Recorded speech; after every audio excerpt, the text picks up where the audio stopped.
The European Union is having a moment of panic, that is. Washington DC's recently announced Trumpian measures have sent shockwaves through Brussels, and the realization has dawned. Europe cannot fight Russia alone. No matter how much the EU preaches strategic autonomy, deep down they know who has been footing the security bill all these years.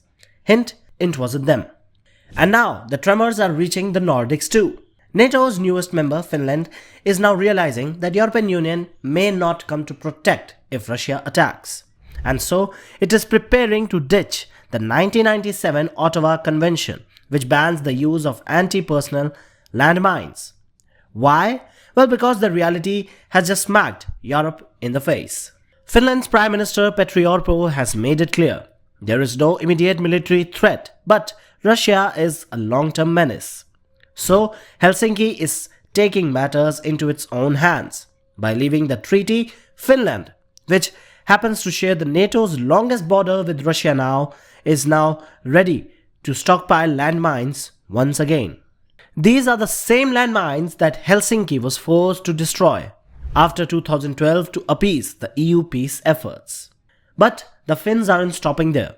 The defense spending is also set to rise from 2.41% of GDP in 2024 to almost 3% in 2029. With additional 3 billion euros, that makes up approximately $3 billion too, allocated for military efforts. Even Finland's usually restrained President Alexander Stubb took to X to underline what it really means. Europe needs to take the responsibility for its own defense. But here viewers, Finland isn't alone. Last month, Poland and the Baltic states like Estonia, Latvia and Lithuania also announced their withdrawal from the Ottawa Convention. The reason? Well, Russia, but in the reality it is because they know that European Union is not coming for them to save them.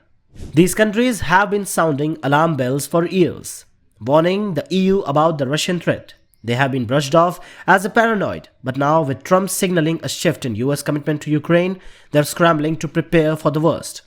It turns out that when the big brother across the Atlantic start questioning why he's paying for the European security, the European nations suddenly rediscover their own military instinct. This whole situation has actually laid bare the EU's greatest illusion, that it can somehow rely on diplomacy, treaties and shared values to protect itself. Brussels spent decades obsessing over peace treaties and arms control agreements, convinced that the world operates on good intentions. Meanwhile, Russia never even signed the Ottawa Convention in the first place. While Finland was being lectured about the moral leadership and was forced to destroy over 1 million landmines. Moscow was busy modernizing its military, perfecting the hybrid warfare and launching a full-scale war against Ukraine. That's the problem with the treaties. Only the well-behaved countries follow them. The backdrop to all this is Donald Trump's unrelenting push to end the war in Ukraine. His statements have rattled the European elites and allies, and actually for a good reason. The ex-president turned 2024 president again has made it clear that he won't allow US to bankroll endless European wars. And Poland and the Baltics get it. Finland gets it. But the EU? Not so much. Instead of waking up to the reality, Brussels is still clinging on a fantasy that it can pressure Washington into maintaining the status quo. Finland's decision to quit the Ottawa Convention is more than just a security measure. It's a harsh wake-up call for Europe.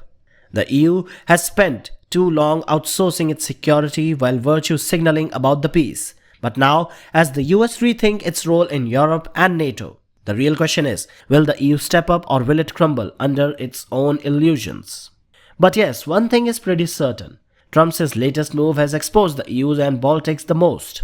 They know it, and now so does the rest of the world.